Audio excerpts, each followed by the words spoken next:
তোমরা mock test দেওয়ার সময় যে 5টা ভুল করো সেই ভুলগুলো 90% এসপারেন্ট করে।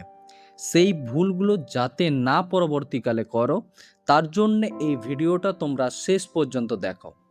নাম্বার 1 হচ্ছে তোমরা স্কোর দেখো কিন্তু অ্যানালাইসিস করো না। অ্যানালাইসিস যদি না করো কোন টপিক তোমার উইক আছে, কোন টপিক তোমার স্ট্রং আছে তুমি কিচ্ছুই বুঝতে পারবে না।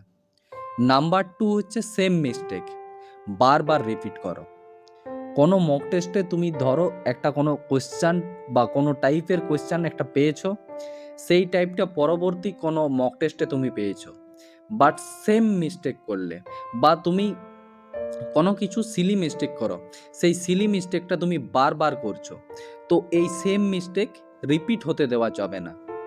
নাম্বার 3 হচ্ছে টাইম ম্যানেজমেন্ট। টাইম ম্যানেজমেন্টের প্র্যাকটিস যদি না করো তোমরা, তাহলে পরীক্ষার হলে গিয়ে নার্ভাস হবেই। তুমি যতই প্র্যাকটিস করো, মক টেস্ট দেওয়ার অভ্যাস যদি না থাকে, পরীক্ষার হলে গিয়ে নার্ভাস হওয়াটা কিন্তু স্বাভাবিক। তো টাইম ম্যানেজমেন্ট মক টেস্টের মাধ্যমেই তোমাকে শিখতে হবে।